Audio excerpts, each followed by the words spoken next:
Aujourd'hui, la planète fait face à une urgence écologique sans précédent.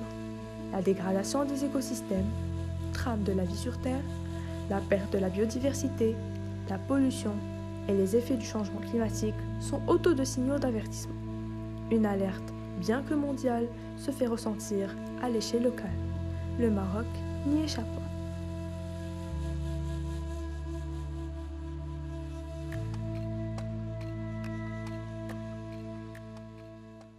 Notre pays, en s'inscrivant désormais dans la logique du développement durable, il intègre les objectifs et rejoint la décennie 2020-2030 des Nations Unies. Cette prise de conscience a entraîné une mobilisation nationale qui s'est construite dans une réalité de la dégradation des milieux naturels constatée dans plusieurs régions du pays.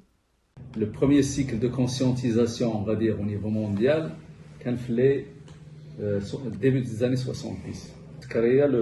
Ce qu'on appelle le Programme des Nations Unies de l'Environnement, le PNUD. On aura une première série de conventions internationales des espèces migratrices, CMS, la protection des espèces contre le commerce, des espèces menacées, c'est la CITES, et on aura la convention Ramsar sur les zones humides. Le Maroc a donc adhéré au programme des Nations Unies pour la restauration des écosystèmes et la préservation de la biodiversité en ratifiant plusieurs conventions internationales et bénéficiant de l'aide et du soutien des Nations Unies, de son organisme, le PNUD, pour mener et mettre en avant des projets concrets favorisant ainsi une gestion durable des ressources naturelles. Le Maroc étant un véritable carrefour de biodiversité.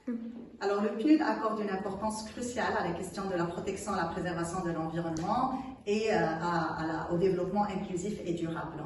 Depuis plusieurs années, le PNUD accompagne le gouvernement du Maroc pour la mise en œuvre des conventions internationales, à savoir la Convention cadre des Nations Unies sur les changements climatiques, la Convention sur la lutte contre la désertification et la Convention sur la diversité biologique. Cependant, malgré ces efforts, un état de lieu démontre que les progrès réalisés se heurtent à des défis non négligeables, comme la gestion durable des ressources naturelles, la protection des forêts et la lutte contre la désertification. La question de la priorité s'impose. Quels seraient les sites qui sont prioritaires ou qui sont au centre de l'action? Il y a deux types de priorités. Parce que, soit par rapport à sa richesse, parce que c'est un milieu qui est très riche, différent des autres milieux, soit par rapport au degré de menace. Pour finir, il faut dire que des efforts se font. Une volonté politique existe, mais des obstacles persistent et des défis restent à relever.